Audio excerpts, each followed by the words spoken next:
క్రీస్తునందు ప్రియులు కూడి వచ్చిన దేవుని పిల్లలైన మీకు, వేదిక మీద ఉన్న దైవజనులు, సేవకులు, పెద్దలకు అందరికీ క్రీస్తు నామములో పేరు పేరున శుభాభివందనాలు తెలియజేసుకుంటున్నాను. ప్రియులారా, రాబో ఉగ్రత నుండి లోకమును తప్పించేవారు ఎవరు? మరణం అందరికీ సహజం. భూమి మీద పుట్టిన ప్రతి మనిషి మరణించక తప్పదు. అయితే మరణించాక ఎక్కడికి వెళుతున్నాడు, ఏమవుతున్నాడు అన్న విషయాన్ని గురించి సమాజం ఆలోచించటం లేదండి. తమ కళ్ళ ముందున్న ఈ రంగుల ప్రపంచాన్ని చూసి ఇది శాశ్వతం అనుకుని, ఇదే గొప్పదని భావించి ఒక భ్రమలో బ్రతుకుతుంది. వారి కళ్ళకు పొరలు కమ్ముకున్నాయి. ఆ పొరలను ఛేదించేదే, చక్కటి దృష్టిని ప్రసాదించేదే భవిష్యవాణిగా రాబోయేది ముందుగా ప్రకటించేదే పరిశుద్ధ గ్రంథమైనది బైబిల్. మత గ్రంథంగా దాన్ని ముద్రించి అవమానకరంగా మాట్లాడుతున్నప్పటికీ సమాజానికి చేయవలసిన హెచ్చరికలు దేవుడు తన గ్రంథంలో వ్రాయించాడు. మత గ్రంథమని చదవక ఉగ్రతలోనికి జారిపోతారు. దేవుడు వ్రాయించిన గ్రంథము అని చదివి పాటించి నరక శిక్షను తప్పించుకుంటారో ఆ నిర్ణయాన్ని దేవుడు ఈ మానవాళికి విడిచిపెట్టేశాడండి. ఎందుకంటే దేవుడు ఎవరిని భయపెట్టి తన మార్గంలోనికి తెచ్చుకునేవాడు కాడు. ప్రతి మనిషికి దేవుడు స్వేచ్ఛ, స్వతంత్రం ఏదేను తోట నుంచే ఇచ్చాడు. మంచి చెడుల మార్గాన్ని వాళ్ళ కళ్ళ ముందు పెట్టాడు. ఏ మార్గాన్ని ఎంచుకుంటారో అది మనకే విడిచిపెట్టేశాడు. వెళ్ళాల్సిన మార్గాన్ని మనం వెతుక్కుని వెళ్ళాలి. కానీ మనిషి వెతకటానికి ఇబ్బంది పడుతున్నాడు. పెళ్ళి కాని యువకుడు ఒక మంచి భాగస్వామి కోసం వెతుకుతాడు. ఒక నిరుద్యోగి ఒక చక్కటి జీతాన్నిచ్చే ఉద్యోగం కోసం వెతుకుతాడు. ఇలా మనిషి తనకు అవసరమైన వాటన్నిటినీ వెతికి కనుగొంటాడు. కానీ రాబోయే లోకం దాని గురించి ఎందుకు వెతకలేకపోతున్నాడు? కనుగోవాలి. భూమిలో ఉన్న ఎన్నిటినో సాధించాడు మనిషి. బంగారం, వజ్రాలు, ఎన్నో నిధులు, ఎన్నో నిక్షేపాలు భూమి లోపల త్రవ్వి తీసుకుంటున్నాడు మనిషి. ఎన్నిటినో శోధిస్తున్నాడు, ఎన్నిటినో సాధిస్తున్నాడు. కానీ సాధించాల్సిన అన్నిటికంటే ముఖ్యమైనది ఒకటి ఉంది. అదే రాబోయే మరో లోకం. ఆ లోకానికి వెళ్ళాలి. ఈ లోకానికి వచ్చింది ఆ లోకాన్ని సాధించడానికే.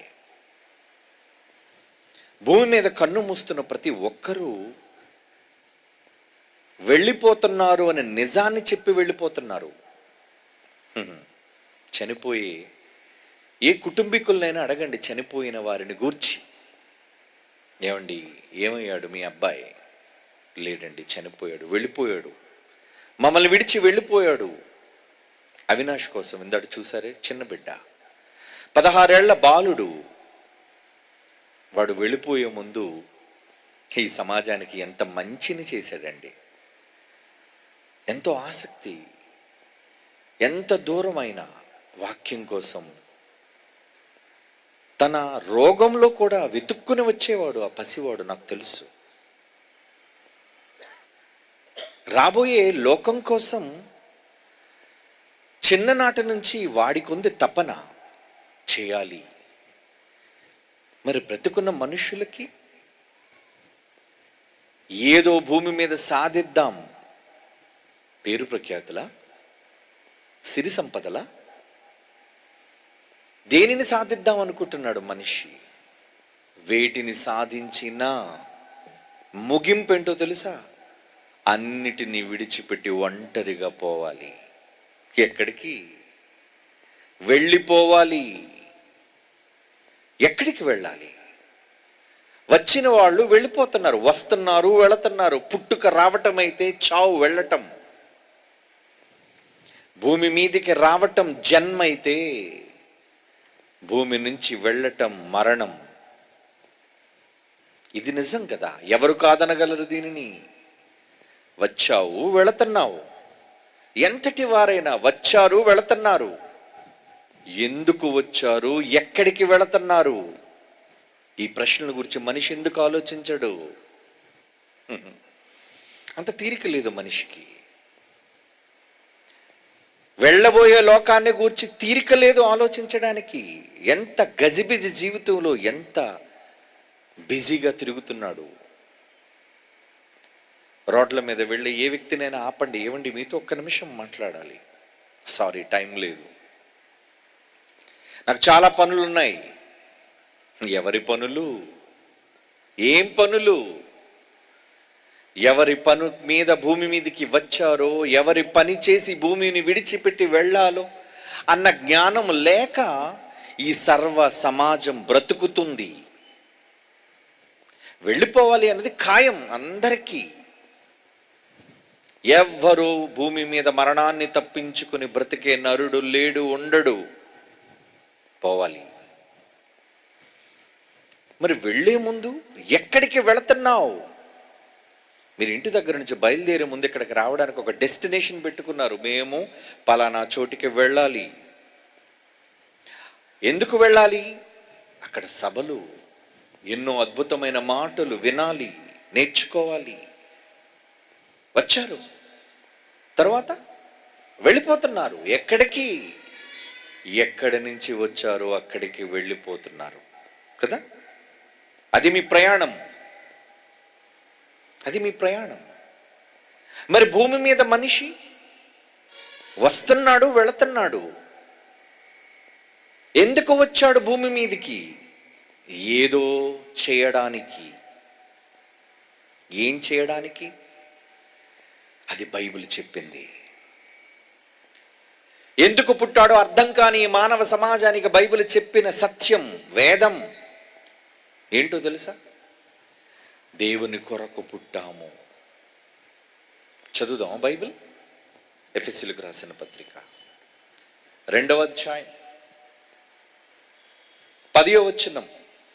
ఎఫెసీయులకు రాసిన పత్రిక 2వ అధ్యాయం 10వ వచనం.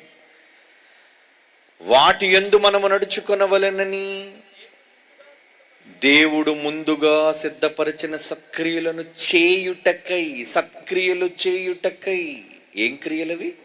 సత్క్రియలు. సత్క్రియలు అనగా సత్యము, అనగా వాక్యం. నీ వాక్యమే సత్యం. యోహాను సువార్త 17:17 ఉంటుంది. సత్క్రియలు అనగా సత్య సంబంధమైన క్రియలు, వాక్య సంబంధమైన పనులు, ఆయన పనులు, దేవుడు నిర్ణయించిన పనులు. ఊరకనే భూమి మీద మనిషి జన్మ జరగలేదండి. మనం పుట్టడానికి కారణం ఉంది. ఏంటా కారణం? అది దైవ కారణం. తన కోసం. చదవండి ఆ మాట. మనము వాటి యందు నడుచుకొనవలెనని. వేటి యందంటే దేవుడు ముందుగా సిద్ధపరిచిన సత్క్రియలను చేయుటకై. అందుకే మన సృష్టి జరిగింది. క్రీస్తు యేసునందు సృష్టింపబడిన వారమై ఆయన చేసిన పని, తల్లి గర్భములో నిన్ను నిర్మించిన పని, నువ్వు నివసించటం కోసం ఈ ప్రకృతిని సృజించిన పని, ఇవన్నీ ఎందుకు జరుగుతున్నాయి? నిన్న విన్నాం. ఇవన్నీ జరగడానికి కారణం నీ జన్మ, మన జన్మ. ఈ బ్రతుకు దేవుని కొరకు జరిగింది. కానీ మనిషి పుట్టాక ఎవరి కోసం ఆలోచిస్తున్నాడు? తాను దేవుని కోసం పుట్టాడని, దేవుని కొరకు బ్రతకాలని, తిరిగి దేవుని దగ్గరకు వెళ్ళాలి అని ఆలోచన లేదు. ఈ భూమి మీదకి దేవుడు పంపేటప్పుడే ఆహ్వానాన్ని పలికాడు. ఏమని? నరులారా తిరిగి రండి, నేనున్న లోకం నుంచి వెళుతున్నారు మీరు భూలోకానికి. ఆ లోకం శాశ్వతమైనది కాదు. ఆ లోకంలో మీరు బ్రతకాల్సింది ఎలాగో తెలుసా? పరదేశులుగా, పరవాసులుగా. అలా బ్రతుకుతున్నావా? భవిష్యత్తు జ్ఞానాన్ని కలిగిన వారు అలా ఆలోచించి చనిపోయారు. ఏమని ఆలోచించి చనిపోయారు? భూమి మీద బ్రతుకుతున్నది తమ కొరకు కాదని, తమకు జన్మనిచ్చిన దేవుని కొరకే ఈ జన్మ జరిగిందని బ్రతికి భూమి మీద దేవుని గూర్చి ప్రకటించి ఈ భూమిని విడిచి ఆయన ఆహ్వానాన్ని అందుకొని వెళ్ళిపోయారండి. రమ్మన్నాడు కదా, తిరిగి రండి. తిరిగి అనే పదాన్ని ఎందుకు ప్రయోగించారంటే, నువ్వు ఇక్కడి నుంచి బయలుదేరావు నాయన, తిరిగి నువ్వు ఇక్కడికి రావాలి. అది నీ గమ్యం. మన్నైనది వెనకటి వలనే మన్నవుతుంది. ఆత్మ దానిని దయచేసిన దేవుని యొద్దకు మరలిపోతుంది, వెళ్ళిపోవాలి. ఇది సర్వ మానవాళిలో జరగవలసిన ప్రక్రియ. మరి వెళ్ళే ముందు, వెళ్ళటం ఖాయం, కానీ వెళ్ళే ముందు ఏమైనా ఆయన పనులు? ఏం పనులు? మన పనులు చేసుకోవడానికే జీవితకాలం సరిపోవటం లేదు. ఎప్పుడు చూడండి పని పని పని, ప్రయాసం ప్రయాసం. ఎవరి కోసం ఈ ప్రయాసం అంతా? జానడు కూడు. నీ పొట్ట జానడైతే ఆ జానడు పొట్టను నింపడానికి ఎంత ప్రయాసపడుతున్నావు? సూర్యోదయం మొదలుకొని సూర్యాస్తమయం వరకు నువ్వు పడుతున్న కష్టం, ఇన్ని గంటల కష్టం, నువ్వు చదివే విద్య, నువ్వు చేసే పనులు దేనికోసం? కోటి విద్యలు ఉన్నాయట సామెత పెద్దలన్నది. కోటి విద్యలు దేనికి? కూటి కోసం. వాడే పనైనా చేయనివ్వండి, కూటి కోసం. కూడు. జానడు పొట్ట కూటి కోసం ఈ సమాజం బ్రతుకుతుంది. నిండుతుందా? నిండుతుందా? అది ఏం నిండుతుంది? పొద్దున్న వేస్తే మధ్యాహ్నం ఖాళీ, మధ్యాహ్నం వేశారనుకోండి రాత్రి ఖాళీ. ఇప్పుడు మీ అందరికీ ఖాళీ అయిపోయి ఉంటుంది. మరలా భోజనం రెడీ, మీటింగ్ అయిన తర్వాత. ఎందుకంటే కొట్టాలి, బొగ్గు కొట్టాలి ఇంజిన్లో. రాత్రి తింటారు, మరలా ఉదయానికి ఖాళీ. ఎంతకాలం నింపుతారు? చచ్చేంత వరకు. అదేనా బ్రతుకు? ఒక జంతువు పుట్టింది, బ్రతుకుతుంది, తింటుంది, చస్తుంది. అది జంతువు. మనిషి కూడా జంతువేనా?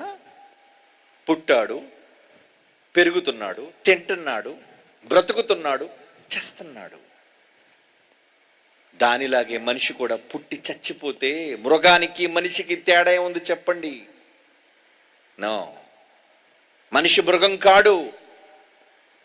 మనిషి దైవ స్వరూపి, దేవుని కొరకు బ్రతకాల్సిన వాడు. బ్రతకాలి దేవుని కొరకు. కోటి విద్యలు సాధించటం కోసం, కూడు సంపాదించటం కోసం కాదండి. ఎందరో ఎన్నో సాధించాలని వచ్చిన వాళ్ళు పోయారు, అన్నీ విడిచిపెట్టి. వదిలిపెట్టి వెళ్ళిపోవాలి కదా. బైబిల్ చెప్పింది ఒక పరమార్థం ఏంటో తెలుసా? నువ్వు వచ్చేటప్పుడు ఈ లోకంలోనికి ఏమీ తీసుకొని రాలేదు. తిమోతి గారికి రాసిన మొదటి పత్రిక 6వ అధ్యాయం 7వ వచనం. మొదటి తిమోతి పత్రిక 6వ అధ్యాయం 7వ వచనం చూడండి. మనం ఈ లోకములోనికి ఏమీ తేలేదు, దీనిలో నుండి ఏమీ తీసుకొని పోలేము. ఏం తీసుకెళ్ళిపోతున్నావు ఈ లోకంలో నుంచి? ఏమండి, ఏదైనా తీసుకెళ్ళిపోయారా? మనకు ముందు చాలా గొప్ప గొప్ప వాళ్ళు ఉన్నారండి, వాళ్ళందరూ పోయారు. ఎక్కడికి పోయారు మనకు తెలియట్లేదు, ఎందుకంటే మనం ఆలోచించటం లేదు. ఏమండి, మనం ఆలోచించటం లేదు ఎక్కడికి పోతున్నారనేది. బైబిల్లో దేవుడు చెప్పాడు, ఆత్మ విడిచిన మరుక్షణం ఎక్కడికి వెళ్ళిపోవాలి? మరణం. నీ మరణం ద్వారా నువ్వు చేరవలసిన గమ్యం ఏది? దేవుడున్న లోకం. అంటే చచ్చిన వాళ్ళందరికీ ఏమని పేరు పెడతారు తెలుసండి? స్వర్గస్థులైరి. నువ్వు చూసావా స్వర్గానికి వెళ్ళిపోవటం? వాడు అలా అనకపోతే బాగోదు కదా. చనిపోయిన ప్రతి వ్యక్తి గురించి ఏమండి వాళ్ళు రాసే మాట స్వర్గస్థుడు. ఎందుకు స్వర్గస్థుడయ్యాడు? అసలు స్వర్గం అనేది ఎందుకు రావాలి? నీకు ఏం చేశావని నీకు స్వర్గం ఇవ్వాలి దేవుడు? చచ్చాక స్వర్గం ఒక్కటే ఉందనుకుంటే పొరపాటు. మరొక లోకం కూడా ఉంది, అదే నరకం. నరకం అదెందుకుంది? ఎందుకు దేవుడు దానిని చేశాడు? ఎవరైతే తన కొరకు బ్రతకరో, ఎవరైతే ఈ జీవిత కాలాన్ని వ్యర్థంగా గడుపుకొని దేవుడిచ్చిన ఆయుష్కాలాన్ని వాడుకుంటారో తమ కోసం, అలాంటి వారందరి కోసం ఒక భయంకరమైన లోకాన్ని సిద్ధం చేశాడు. అదే పాతాళం. అక్కడ ఉంటుంది అగ్నిగుండం. అక్కడ ఏముంటుంది అనుకున్నారు? బాధ, కన్నీళ్ళు, వేదన. మీరు అనుకుంటారు శరీరానికి కష్టం అనుకుంటున్నారు కదా. భూమి మీద ఉన్నప్పుడు ఎంత కష్టం. ఎండకు ఓరుస్తారు, వానకు ఓరుస్తారు, అవమానాలకు ఓరుస్తారు, కష్టాలకు ఓర్చుకుంటారు. అన్నిటినీ ఓర్చి ఓర్చి ఓర్చి డబ్బును సంపాదించి కూర్చి కూర్చి కూర్చి చివరికి నిన్ను పెట్టెలో పేర్చి పంపించేస్తారు. ఏం పంపిస్తున్నారు నీతో పాటు? నువ్వు సంపాదించినది ఏది రావటం లేదు. మనం ఈ లోకంలోనికి ఏమీ తీసుకొని రాలేదు. ఈ లోకంలో నుండి దేనిని తీసుకొని పోలేము. ఏం తీసుకెళ్ళిపోయారు? మా నాన్నగారండి 100 ఎకరాల ఆసామి అండి. మరి ఇప్పుడు ఏమయ్యాడు ఆ సామి? ఆసామి వదిలే సామి ఏమయ్యాడు? భూస్వామే మీ సామి. కానీ ఇప్పుడు పోయాడు. ఏం పట్టుకుపోయాడు? ఈ నిజం తెలుసు మరలా మనకి. వేదాంతం చెబుతాం మనం. పట్టుకుపోయేది ఏముందండి అని. మరి పట్టుకుపోయేది ఏముందని తెలిసి మరలా ఏమని పట్టుకుందామని పరిగెడుతున్నావు? రోజు దేని కొరకు నీ పరుగులు, తపన, ఆశ. అందుకోసే కదండి ఈరోజు నేరాలు, ఘోరాలు, ఈ సమాజంలో జరుగుతున్న ప్రతి దారుణం వెనక ఉన్న కారణం దురాశ కాదంటారా? ఎందుకు భూ కబ్జాలు జరుగుతున్నాయి? ఎందుకు కోట్ల రూపాయల హవాలా జరుగుతుంది? ఎందుకు ఒకరినొకరు నరుక్కుంటున్నారు, చంపుకుంటున్నారు? ప్రతి దాని వెనక ఉన్నది దురాశ. అక్రమంగా సంపాదించాలన్న పేరాశ. ఏం చేస్తావు సంపాదించి? అన్నిటినీ భూమి మీద విడిచిపెట్టి పోవాలి ఒంటరిగా. నువ్వు సంపాదించి భూమి మీద కోటీశ్వరుడు కావాలని ఇవ్వలేదు ఇవన్నీ. నువ్వు బ్రతికే జీవితకాలం 60, 70, 80 సంవత్సరాలు ఉంది ఆయుష్కాలం. అది దేవుని దయ. నిన్న విన్నారే, నీ ఊపిరి ఆయన పెట్టిన భిక్ష. భూమి మీద సకల మనుష్యులకు ఇస్తున్న ఊపిరి ఆయన దయ. ఎందుకు దయతో నీకు ఊపిరిని ప్రసాదిస్తున్నాడో తెలుసా? ఊపిరి పోయే లోపు నువ్వు ఆయన కొరకు బ్రతకాలి అని. చెడిపోతున్న ఈ సమాజాన్ని దేవుని యొద్దకు నడిపించాలని. అందుకిచ్చాడు ఈ జన్మ. యేసుక్రీస్తు వారు 12వ ఏట ఆలయంలో ఉండిపోయాడు. ఆయన తల్లిదండ్రులు వెతుక్కుంటూ వస్తే వారిని చూచి ఆయన అన్న మాట ఏంటో తెలుసా? మీరేలా నన్ను వెతుకుచున్నారు? నేను నా తండ్రి పనుల మీద ఉండాలని తెలీదా? 12 ఏళ్ళు అండి అప్పుడు ఆయనకి. 12 అంటే 12వ ఏటే తండ్రి పనులు ఉన్నాయా? 12 ఏళ్లకే మనుష్యులకు తండ్రి పనులు ఉన్నాయా? చెప్పాలి మీరు. యేసుప్రభు వారు 12వ ఏట అన్నారు, నేను నా తండ్రి పనుల మీద ఉండాలని. మీకు తెలియదా అమ్మా నాన్న? మరి మనం ఎప్పుడో దాటేసాం 12, 24 దాటేసాం, 24, 48 దాటేసాం, 50, 60, 70 దాటేసిన వాళ్ళు ఉన్నాం.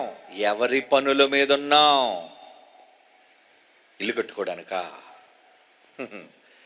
కోట్ల రూపాయల ఆస్తిని దాచుకోవడానికా?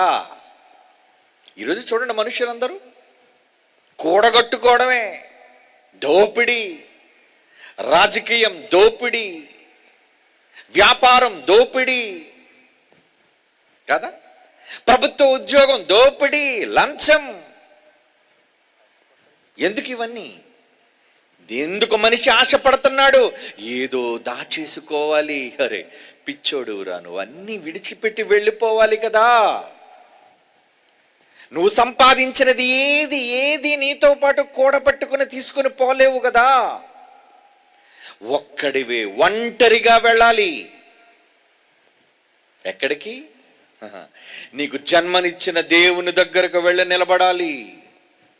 ఏమంటాడు? నీకు ఇచ్చిన ఆయుష్కాలం ఎవరి కోసం బ్రతికావు? దీర్ఘాయునిచ్చావు ప్రభువా. ఇచ్చానులే. ఏం చేశావు? లెక్క చెప్పు. ఎన్నిచ్చాను నీకు? 5 మహాప్రభు. ఎన్ని సంపాదించావు? 5కి 5 బడా. నీకెన్నిచ్చాను? 2. ఏం చేశావు? 2కు 2 సంపాదించాను మహాప్రభు. బడా. నీకెన్నిచ్చాను రా? 1 ఏం చేశావు?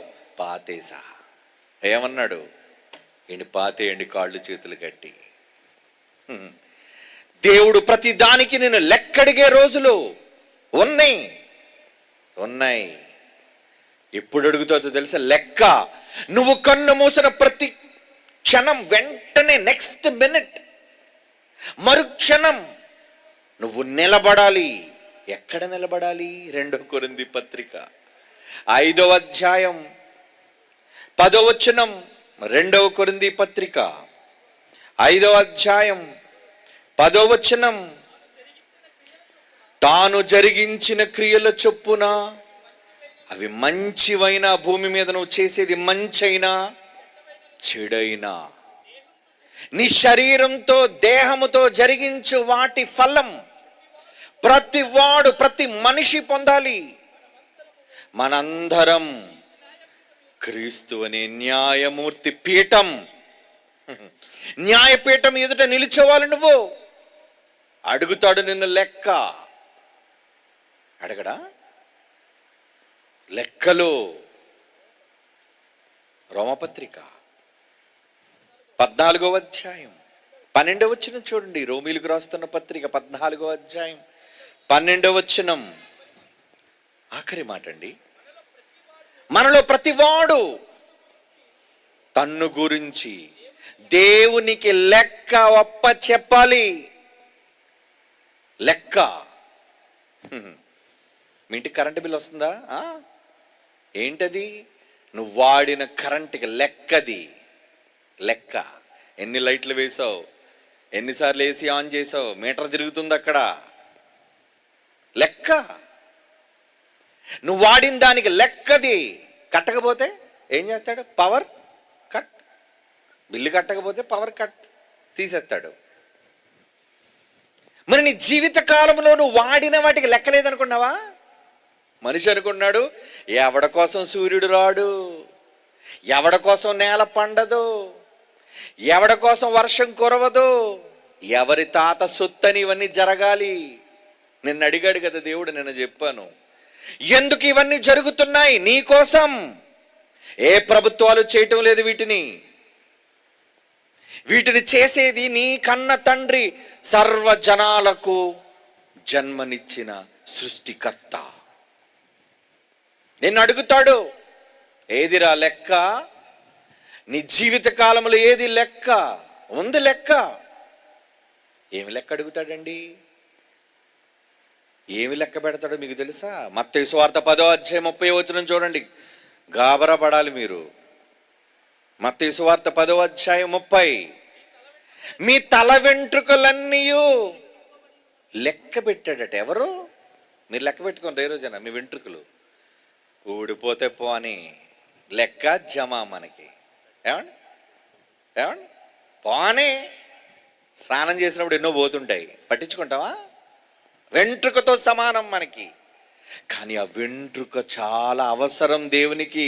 ఒరేయ్, ఈవిడికి ఎన్ని ఊడిపోయారా నెత్తిమంచి ఈరోజు? ప్రభువా 236 ఊడిపోయావు ప్రభువా, రాయ్. మరి 236 పెరగడానికి పోషకం ఎలా పెరిగాయి?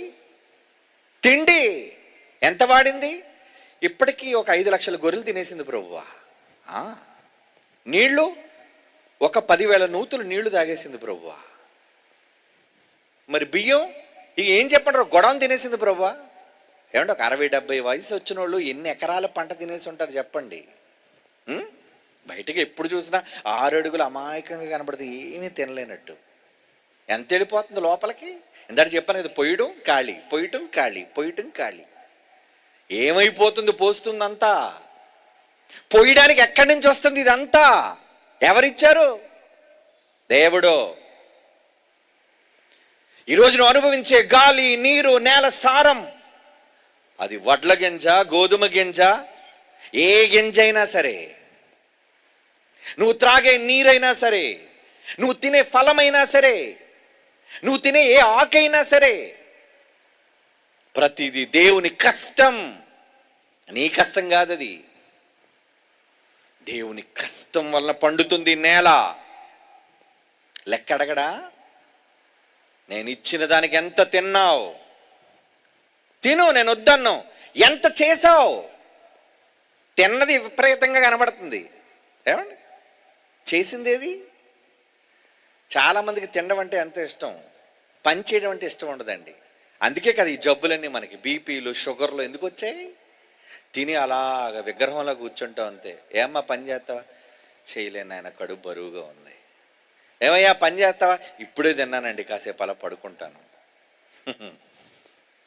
నువ్వు తింటూ పడుకుంటే లోన పెరిగేది కొవ్వు, అది కరగాలి అంటే ఏం చేయాలి? పని. లోపల లోడ్ చేసావు, మరి లోడ్ అయిందంతా కూడా ఫ్యాట్ కింద, కొవ్వు కింద మారిపోయి హార్ట్లో బ్లాకులు రాకుండా ఉండాలంటే పని చేయరా, వెళ్ళి పని చేయి, ఒళ్ళొంచి కష్టపడు. అప్పుడు తిన్నది నువ్వు పని చేసిందంత సమానంగా ఉందనుకోండి, కరిగిపోద్ది, ఆరోగ్యంగా ఉంటావు, నువ్వు హార్ట్ అటాక్ రాదు. No cholesterol, no BP, no sugar. తిన్నదాని ఖర్చు చెయ్యాలి. దేవుడి ప్రకృతిలో పెట్టినది తింటున్నావు, ఓకే తిను, వద్దనలేదు. ఖర్చేది? ఎవరి కోసం ఖర్చు పెట్టావు? నీ కష్టం ఎవరి కోసం ఖర్చు చేశావు? నీకోసమా? అవును ప్రభా, నా కోసమే. నీ కోసం, నీ కుటుంబం కోసం స్వార్థంగా నీకు ఇవ్వబడిన జీవితకాలం అంతా దేవుడు పెట్టిన ఈ కష్టాన్నంతటిని అనుభవించి తిని నువ్వు ఒకవేళ అక్కడికి వెళ్ళిపోతే ఆయన న్యాయపీఠం ఎదుట నిలబడతాడు. ఏం చేశావు? ఆయన నిన్ను పుట్టించింది నా కోసం కదా, నా పనుల మీద ఉండాలని కదా నిన్ను పంపాను. ఎవరి పనుల మీద ఉన్నావు నువ్వు? మనంతా ఎవరి పనుల మీద తిరుగుతున్నాం? మన పనులు, మన పనులు. ఏమండి లేదండి మేమంతా దేవుని పనుల మీద ఉన్నామని చెప్పండి. రోజు రోజు నేను దేవుడి పని మీద అలిసిపోతున్నాను అన్న వాళ్ళు చేయొద్దండి. ఒక్క చేయి కూడా లేగలేదు. వెరీ గుడ్, యథార్థంగా ఒప్పేసుకున్నారు, మంచోడు. ఒప్పుకోవాలి మన దేవుడి దగ్గర. ఏమండి మన దేవుని కోసం ఏ కష్టం లేదు. ఒక లెక్క తెలుసుకోవాలనుకుంటే రేపు పెద్ద లాంగ్ నోట్ బుక్ కూడా కొనుక్కోండి, మీకు తెలియడం కోసం, ఎవరికి చూపించొద్దులేండి. ఒక పక్క కుడివైపు దేవుని కార్యములు అని రాయండి, 1 2 3 4. ఎడం వైపు నా సొంత కార్యములు, 1 2 3 4. ఏ వైపు నిండుతుంది? కుడివైపు ఖాళీ ఎప్పుడును, ఎడం వైపు ఓ ఎన్ని పనులు, ఎన్ని పనులు, పేజీలు పేజీలు పేజీలు పేజీలు, పుస్తకాలు పుస్తకాలు, దంతులు దంతులు. ఎవరి పనులు ఇవన్నీ? నీ పనుల మీద బ్రతకడానికి కాదు ఈ నేలనిచ్చింది. లెక్క అడుగుతాడు ఆయన నిన్ను. నీ దగ్గర లెక్క సరిపోతే సరి, వదిలేస్తాడు నిన్ను. 5కి 5 లెక్క సరిపోయిందిరా పో, 2కి 2 లెక్క సరిపోయింది పో, 1 లెక్క సరిపోలేదు వీడి దగ్గర, ఆగో. ఏం చేస్తాడు? వీడి కాళ్ళు చేతులు కట్టి, అలాంటి వాడి కోసం ఉన్నదేనండి భయంకరమైన పాతాళ గుండం, నరకం. మనకు భయం లేదులేండి, మన దేనికి భయపడం ఉండదు. పోయినంత వరకు దేనికోసం భయం రాదు. బ్రతుకున్నప్పుడే దాని గురించి భయపడాలి ఈ సమాజం. రాబోయేది ఉగ్రత. ఏంటా ఉగ్రత? నిన్ను మండించి దహించే ఉగ్రత గుండాన్ని దేవుడు సిద్ధం చేశాడు. మరి ఏమైనా భయపడుతుందా ఈ సమాజం? లేదు, ఏ భయం లేదండి. ఈ సభలు పెట్టి బుద్ధి చెప్తే వీడు వింటారా? ఈ సమాజం వింటాదా? ఏమండి, మంచి మీటింగ్లు పెట్టారండి మేడపాడులో, రాబో ఉగ్రత నుంచి తప్పించే వాళ్ళు, టైటిల్ ఏదో విచిత్రంగా ఉందండి, ఒకసారి వెళ్దామా అండి, ఒకసారి వస్తారని ఎవరిని ఆ మత సభలకు నేను రానయ్యా, ఆ మత సంబంధమైన మీటింగ్లు నేను రాను అంటారు. ఒకళ్ళు మంచిగా నాకు తీరిక లేదండి నేను రాలేనండి. లేదండి, మనకు బుద్ధి చెప్పే మంచి మాటలండి. నాకెవడు బుద్ధి చెప్పేవాడు? నేను ఇంత పెద్దోడిని గొప్పోడిని, ఎవడయ్యా నాకు బుద్ధి చెప్పేవాడు? నేనే అందరికీ బుద్ధి చెప్పేవాడిని అంటావా? భూమి మీద ఉన్న ప్రతి మనిషికి దేవుడు బుద్ధి చెబుతున్నాడు. హెబ్రీయులకు రాసిన పత్రిక చూడండి, 12వ అధ్యాయం 25వ వచనం. హెబ్రీ పత్రిక 12వ అధ్యాయం 25. మీకు బుద్ధి చెప్పుచున్న వారిని నిరాకరింపకుండా చూసుకోండి. వారు భూమి మీద నుండి బుద్ధి చెప్పిన వారిని నిరాకరించినప్పుడు తప్పించుకొనకపోయిన ఎడల, పరలోకము నుండి బుద్ధి చెప్పుచున్న వారిని విసర్జించు మనము తప్పించుకొనకపోవటం మరి నిశ్చయం. కన్ఫర్మ్గా చెప్తున్నాడు. పరలోకం నుంచి మనుషులకు బుద్ధి చెప్పడానికి ఏర్పాటు చేసిన సభలయ్యాయి ఇవి. మత ప్రచార సభలు కావు. పొగరెక్కి మాట్లాడుతున్నారు మనుష్యులు. పొగరు తలకెక్కి ఏమని మాట్లాడుతున్నారు? వాళ్ళకి పనిపాటు లేదండి. పనిపాటు లేదా? నీకు మంచి చెప్పడం రా ఈ పని. నువ్వు నరకానికి పోకుండా కాపాడమేనరా ఈ పని. నువ్వు వినాలి, మార్పు చెందాలి, నీ దుష్టత్వం నుంచి బయటికి రావాలి. తర్వాత ఏది లేదనుకొని నువ్వు చావకూడదు. అందుకే దేవుడు బ్రతుకున్నప్పుడే బుద్ధి చెబుతున్నాడు. భూమి మీద బుద్ధి చెప్పుచున్న వాణ్ణి నిరాకరించితే తప్పించుకొనకపోయినప్పుడు పరలోకము నుండి బుద్ధి చెప్పుచున్న వారిని విసర్జించు మనము తప్పించుకొనకపోవుట మరి నిశ్చయము కదా. ఏమండి, ఎవరు బుద్ధి చెప్తున్నారు మనకి? ఇంకెవరు చెప్తారు? మనకు జన్మనిచ్చిన పరలోకపు తండ్రి అండి. కన్నాడు కదా. ఏమండి, కన్నాడు. ఏమని హెచ్చరిక చేస్తున్నాడు? జఫన్యా గ్రంథం చూడండి, బైబిల్ తెరిచి జఫన్యా గ్రంథం 2వ అధ్యాయం 2-3 వచనాలు ప్రియులారా. జఫన్యా గ్రంథం 2వ అధ్యాయం 2-3 వచనాలు. విధి నిర్ణయము కాకమునుపే యెహోవా కోపాగ్ని మీ మీదికి రాకమునుపే మిమ్మును శిక్షించుటకై యెహోవా ఉగ్రత దినము రాకమునుపే కూడి రండి. కమాన్ రండి, రమ్మంటున్నాడు. కూడి రండి, కూడుకోండి, కలుసుకోండి, మాట్లాడుకోండి. ఒక రోజు ఉంది. అది ఎప్పుడు అనుకున్నారు? ఎప్పుడో లోకమంతా యుగాంతం. అది ఎలాగా జరుగుతుందిలేండి, బాజా భజంత్రులతో. అందరికీ ఒకేసారి పెళ్ళి, అందరికీ ఒకేసారి ఉంది.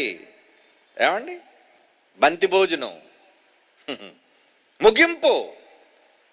కానీ మనకి ఎవరి మరణ దినమే వారి ఉగ్రత దినం కాకూడదు. మీ చావే ఉగ్రత దినానికి నిలబడే రోజు మర్చిపోకండి. అందుకే ఏమంటున్నాడు 3వ వచనం, దేశములో సాత్వికులై ఆయన న్యాయ విధులను అనుసరించి సమస్త దీనులారా. వింటున్నారా ఆయన మాటలు? నేర్చుకుంటున్నారా? దీనులారా, యెహోవాను వెతకండి దేవుణ్ణి. మీరు వెతికి వినయము గలవారై నీతిని అనుసరించిన ఎడల ఒకవేళ ఆయన ఉగ్రత దినమున మీరు దాచబడుదురు. ఆయన ఉగ్రత మీ మీదకి రాకుండా మిమ్మల్ని కాపాడుతాడటండి. ఏంటా ఉగ్రత? మీకోసం ఎదురు చూస్తూ పొంచి ఉన్న లోకం. ఎంతసేపు అనుకున్నారో లోకానికి వెళ్ళడానికి? ఒక్క క్షణం అండి, ఒక్క క్షణం. ధనవంతుడు అనేవాడు గురించి మనం చదువుకున్నాం లోకసువార్త 16వ అధ్యాయంలోని. ధనవంతుడు చనిపోయి పాతి పెట్టబడినప్పుడు అతడు పాతాళములో బాధపడుచు. ఏంటి ఇంకా దహన సంస్కారాలు ఇక్కడ అవ్వలేదు, ఇంకా పాతి పెట్టే కార్యక్రమాలు జరుగుతున్నాయి, అప్పుడే పోయాడు వాడు. ఎక్కడికి? ధనవంతుడు చనిపోయి పాతి పెట్టబడినప్పుడు అతడు పాతాళములో బాధ, వేదనలోకి వెళ్ళిపోయాడు. ఆత్మవేదన ఏంటండి? అసలు వేదన ఉన్నదే ఆత్మకి. మీరు అనుకున్నారు ఆత్మ దేనిని పట్టుకోలేదు, ఆత్మ దేనిని ఏ శక్తి ఏం చెయ్యలేదు అనుకున్నారా? ఉన్నవన్నీ ఆత్మకే ఉన్నాయర్రా. శరీరంలో బ్రతుకున్నప్పుడు ఎవరికైనా ఒక నిప్పంటించండి ఒక వేలికి, ఏమంటాడు? బాబోయ్ అంటాడు. చచ్చాక నిప్పుల మీద పెట్టి కాల్చేయండి పెట్రోల్ పోసి, బాబోయ్ అంటాడా? అండ. ఏమండి? బ్రతుకున్నాడు ఒక చాకు తీసుకొని కొయ్యండి ఒక వేలు, వామ్మో అంటాడు. చచ్చిపోయిన తర్వాత పోస్ట్ మార్టం చేయండి కత్తులతో, ఏమనంటాడా? అండవు. అంటే ఇప్పుడు బాధ దేనికి? లోపల ఉన్న ఆత్మక, బయటను వేసుకుని తొడుగుక శరీరానికి అనుకుంటున్నారా? నా వేదన అనుభవించేది మీ లోపల ఉన్న ఆత్మ, దానికి వేదన. అది పోయింది బయటికి.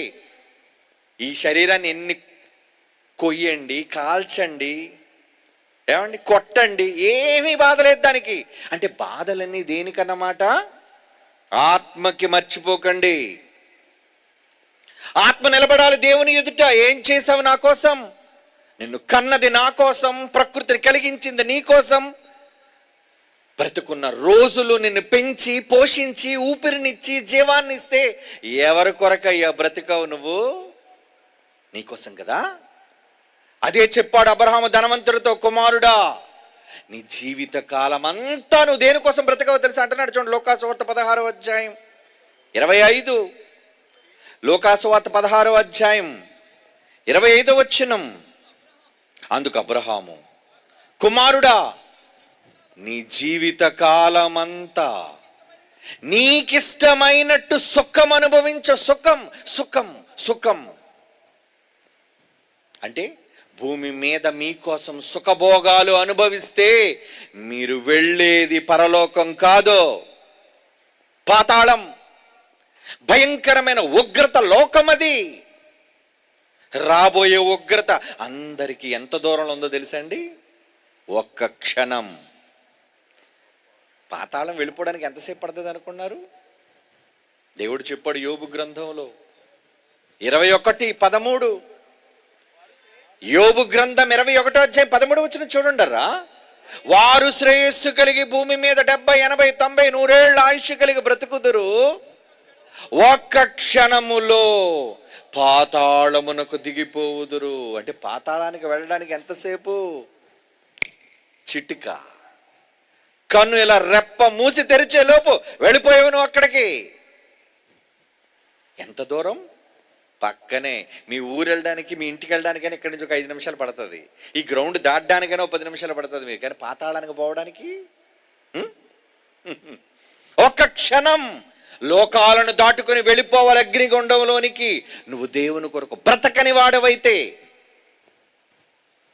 దేవుని కొరకు జీవించని వాడైతే, దేవుని కష్టాన్ని అనుభవిస్తూ ప్రతిరోజు నీ బ్రతుకు దేవుని కొరకు ఉపయోగించకపోతే మనం పొందే లోకం ఏంటో తెలుసా? భయంకరమైన పాతాళ లోకం. ఎందరో ఆ లోకమందని తెలియక భూమి మీద ఎన్నిటినో సంపాదించి చచ్చిపోయారు. చచ్చిపోయారు కాదు, చచ్చి ఎక్కడికి పోయారు? పాతాళానికి పోయారు. అక్కడ ఏంటి వేదన? బైబిల్ చెప్పిందా నిజం? రాబోయే ఉగ్రత కోసం చెప్పింది యేసు ప్రభు నోట వెంబడి వచ్చింది ఆ మాట. నరకమున వారి పురుగు చావదు, అక్కడ నీ ఆత్మను తగలబెట్టే అగ్ని ఆరదు. చావని ఆత్మను తగలబెట్టే ఆరని మంటలు రాబోయే లోకంలో నీ కోసం ఉగ్రతగా సిద్ధం చేశాడు. మనిషి అనుకుంటాడు చస్తే ఏ గొడవ లేదంటాడు. గొడవ లేదా? చస్తే ఏ బాధ లేదంటాడు. ఎందుకు లేదురా బాధ? చచ్చాకే అసలు బాధ, చచ్చాకే అసలు కష్టం, అసలు ఉగ్రత చచ్చాకే మొదలవుతుంది. కానీ మనిషి తెలియక భూమి మీద తన కొరకు బ్రతికి ప్రాణాన్ని విడిచిపోతున్నాడు. విశ్రాంతిలోకి వెళ్ళిపోతాను అనుకుంటున్నాడు అమాయకుడు. అందరికీ విశ్రాంతి రాదు కదా. ఎవరికి తెలుసా విశ్రాంతి? ఎవరైతే దేవుని కొరకు ఈ జీవితంలో తమకివ్వబడిన ఆయుష్కాలంలో ఆయన పనుల కోసం కష్టించి శ్రమపడి సమాజాన్ని మార్చడం కోసం, సమాజాన్ని చైతన్యపరచడం కోసం, సమాజాన్ని దేవుని వైపు నడిపించడం కోసం అహోరాత్రులు కష్టపడి నలిగిపోతారో వాళ్ళకి విశ్రాంతి. వారు వెళ్ళేది నెమ్మది పొందే స్థలం. పని చేయని వాళ్ళకి నరకం. నరకం. ఈ విషయం తెలియక భూమి మీద బ్రతుకున్నంత కాలం నాది నాది నాది నాది అని బ్రతికి చస్తున్నాడు మనిషి. చచ్చే ముందు కూడా చెప్పకుండా చచ్చిపోతున్నాడు. మరలా ఇంతకాలం బ్రతికింది చెప్పి వెళ్ళిపోవచ్చుగా. ఎవరికైనా చెబుతారా? ఎప్పుడు పోతారో రహస్యం. పక్కోళ్ళకి కూడా చెప్పకుండా పోతారు. టపీమని పోతారు అంతే. Sudden death. నీ గుడ్డ ఎప్పుడైనా ఆగిపోవచ్చు. లేదండి మాది మంచి ఎక్సర్సైజ్ బాడీ అండి, ఫుల్గా ఫిట్నెస్తో ఉన్నాను అనుకుంటావా? ఏం ఫిట్నెస్? కర్ణాటక నటుడు, ఏం పేరండి అతని పేరు? పునీత్ రాజ్ కుమార్. రోజు జిమ్కి వెళ్ళి ఎక్సర్సైజ్ చేస్తున్నాడు. యాక్టర్ కదా. టప్పని చచ్చిపోడు ఉదయాన్నే. భార్య పిల్లలతో చెప్పాడు జిమ్కి వెళ్తున్నాను నేను స్లిమ్గా ఉండాలి కదా. రోజు ఎక్సర్సైజ్ బాడీ. మరి ఎందుకు పోయాడు? టైం అయిపోతే పోవాలి. ఎప్పుడు నీ ఊపిరి ఆగిపోద్దో తెలీదు. నువ్వు చిన్నైనా పెద్దయినా, యవనస్తుడివైనా వృద్ధుడవైనా ఏదో ఒక రోజు నీ గుండె ఆగిపోవాలి. ఆగే ముందు, వెళ్లే ముందు దేవుని కోసం నువ్వు చేసిన పనులేవి? ఏమైనా చేసావా? అంతా నీ స్వార్థం, అంతా నీ సొంత బ్రతుకంతా నీ కోసం, నీ పిల్లల కోసం, నీ కుటుంబం కోసం. ఇస్తాడా దేవుడు జీతం? ఇస్తాడా దేవుడు పరలోకం? నీ కోసం కష్టపడితే దేవుడు ఇవ్వడు పరలోకం. ఆయన కొరకు కష్టపడితేనే నిత్య జీవం. నీకోసం ప్రయాసపడితే దేవుడు ఎందుకు ఇవ్వాలి నీకు పరలోకం? అలాగనుకుంటే అందరూ భూమి మీద శుభ్రంగా తిని తాగి ఇష్టం వచ్చినట్లుగా తిరిగి చస్తే అందరికీ ఇచ్చేస్తాడు పరలోకం. ఇక ఎందుకు ఈ భక్తి జీవితం? ఇక ఎందుకు ఈ కష్టం? ఎందుకు ముక్కు మూసుకొని బ్రతకడం? నా ఆ మహాలోకానికి చేరాలి అంటే భూమి మీద భక్తి మార్గంలో బ్రతకాలి. ఇది దేవుడు మానవాళికి పెట్టిన విధి. వెళ్ళాలి. వెళతానని తెలిసిన మనిషి ఇంకా దేనికో కకృతి పడుతున్నాడండి ఈ లోకంలో. రతన్ టాటా చచ్చిపోయాడా? 1000 కోట్లున్నాయి, 1000.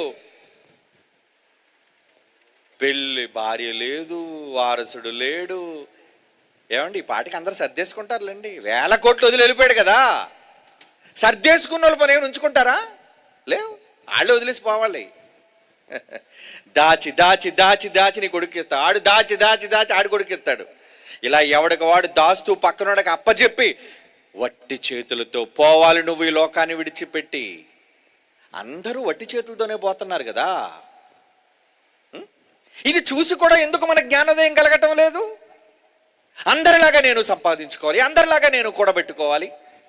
అందరిలాగే నువ్వు కూడగట్టుకొని చస్తే నువ్వు పోయేది పరలోకం కాదు, నెమ్మది పొందే చోటు కాదు, నరకం. ఎందుకండి ఆ నరకానికి పోవడం కోసం ఎందుకు ఈ శ్రమ? ఎందుకు ఎందుకు ఎందుకు? అందుకే 2025 ఈ సంవత్సరంలో ఈ దేశం అంతా చూడాలని 6 భాషల్లో పాన్ ఇండియా ఆల్బమ్ దించింది క్రైస్ట్ చర్చ్, POUI. అందులో యథార్థమైన సంఘటనలు ఏంటో చూడాలి. పాటలో హెచ్చరిక ఇది. మన పాటలు ఇప్పుడు ఎలా ఉంటాయి? ఎప్పుడు దేవుడికి బోరోదనమే. దేవుడా నువ్వు గొప్పవాడివి, దేవుడా నువ్వు ప్రేమ కలిగిన వాడివి, దేవుడా నువ్వు అవునరా నేను ప్రేమ కలిగిన వాడిని, నేను గొప్పవాడిని. ముందు నువ్వు బాగుపడరా. మనిషి బాగుపడాలంటే దేవుడికి కాదు ధూపం వేయాల్సింది. మనుష్యులకు జ్ఞానోదయం కలిగించాలి. బైబిల్లో పాటలు ఎందుకున్నాయని ఎందుకు చెప్పాడో తెలుసా మీకు? పాట అనేది ఎందుకుందో తెలుసా? ఎప్పుడు 24 గంటలు దేవుడికి స్తుతి స్తుతి, దేవుడు గొప్పవాడు, దేవుడు ఘనుడు, ప్రేమమయుడు అని చెప్పడానికి కాదు పాట ఉండాల్సింది. చూస్తారా బైబిల్? ఎఫెసీయులకు రాసిన పత్రిక చూడండి 5వ అధ్యాయం. ఎఫెసీయులకు రాసిన పత్రిక 5వ అధ్యాయం 19వ వచనం. ఎఫెసీ పత్రిక 5వ అధ్యాయం 19 అండి. కొలస్సీలో కూడా ఉంటుంది అదే మాట. ఒకనిని ఒకడు కీర్తనలతోనూ సంగీతములతోనూ ఆత్మ సంబంధమైన పాటలతోనూ హెచ్చరించుచు, హెచ్చరిక, ప్రతి పాట సమాజానికి హెచ్చరిక కావాలి. మరి క్రైస్తవులు పాటలు వింటే హెచ్చరికలు వస్తున్నాయా? ఎక్కడుంది హెచ్చరిక? హెచ్చరికలు ఏమి లేవు. దేవుడు క్షమిస్తాడు, దేవుడు ప్రేమిస్తాడు, దేవుడు ఉత్తముడు, దేవుడు ఘనుడు, ఏమండి, నడిపిస్తాడు, ఆదుకుంటాడు, కాపాడుతాడు. దేవుడు ఎలాగా నువ్వు పుట్టినప్పటి నుంచి చేస్తున్న పని అదే. నువ్వేం చేయాలి? హెచ్చరిక. క్రొత్త నిబంధనలో పరిశుద్ధాత్ముడు రాయిస్తున్నాడు ఏమని? ప్రతి పాట హెచ్చరిక. పాట ద్వారా హెచ్చరించుకోండి. కొలస్సీ పత్రిక 3వ అధ్యాయం 16 అండి. చూడండి అర్రా, బైబిల్ తెరిచి చూడండి. ఇప్పటివరకు ఏదో అనుకున్నాం పాటలంటే. కొలస్సీ పత్రిక 3వ అధ్యాయం 16వ వచనం. సంగీతములతోనూ కీర్తనలతోనూ ఆత్మ సంబంధమైన పద్యములతోనూ ఒకరినొకడు బోధించుకోండి. నాకు కాదురా, ముందు మీరు చెప్పడం. పాట ద్వారా మీలో ఒకరికొకడు ప్రసంగం చేసుకోండి, బుద్ధి చెప్పండి. కృపాసహితముగా మీ హృదయములలో దేవుని గూర్చి గానం, సమస్త విధములైన జ్ఞానముతో క్రీస్తు వాక్యం సమృద్ధిగా మీలో నివసించాలి. పాట అంటే హెచ్చరిక, పాటలో బోధ. అందుకే Bible open university India international మా పాటలు చూడండి, అందరి పాటల్లా ఉండవు. పాటలో మేము ఒక దగ్గర నిలబడి, చెట్టు వైపు, సముద్రం వైపు నిలబడి, ఏమండి, మంచి మంచి లొకేషన్లో నిలబడి పోజులు ఇవ్వడానికి కాదు పాట ఉన్నది. బాధ కలుగుతుంది కొంతమంది. కలగనివ్వండి, మరి ఉన్నది ఉన్నట్టుగా చెప్పాలి కదా. మందు ఎత్తే ఎవరికైనా మంటే, మందు ఆపరేషన్ అంటే అందరికీ బాధే. రోగం ఎలా పోతుంది చెప్పండి? పాటలంటే నువ్వు మేకప్ వేసుకొని కనబడ్డానికి కాదు పాట. సమాజానికి బోధ చేయడానికి పాట. ఆ పాట ఎలాగుంటుందో లైట్స్ ఆఫ్ చూడండి. ఇప్పుడు అందరూ ప్రపంచమంతా చూడాల్సిన పాట ఇలా ఉండాలి. అంటే సమాజానికి హెచ్చరిక చేసేది పాట, అంటే బోధ చేసేది పాట. అంటే అలాంటి పాటలే ఉంటాయి Bible open university India international దగ్గర. అన్ని పాటలు సందేశాత్మకమైన పాటలు. ఎందుకు చేసాం? సమాజాన్ని మార్చడానికి, సమాజాన్ని రాబోయే ఉగ్రత నుంచి తప్పించడానికి. చెప్పొద్దా? చెప్పాలి. ఇంకా ఎలాంటి పాటలు ఉన్నాయో, ఎలాంటి సందర్భాలు ఉన్నాయో చివరి రోజు 11 అవుతుంది. రేపు రండి, అదిరిపోయే పాటలు, మాటలు విని చూద్దురు గాని. భయపడాలి ఈ సమాజం, లేదంటే వాళ్ళు బ్రతుకు దుర్భరం. కన్ను మూసిన మరుక్షణం వేచి చూస్తుంది నీ కోసం పాతాళం. ఆ లోకానికి జారిపోకుండా ఉండాలి అంటే బ్రతుకున్నప్పుడే సర్దుకోవాలి. ఏంటి? పెట్టి బేడ కాదు, బ్రతుకు సర్దుకోవాలి. అది ఎలా సర్దుకోవాలో అలా సర్దుకొనడానికి నిన్ను ఆ ఉగ్రత నుంచి తప్పించే నాథుడెవరో రేపు ముగింపు సభలో మాట్లాడుకుందాం. కళ్ళు మూసుకొని ప్రార్థన చేసుకోండి.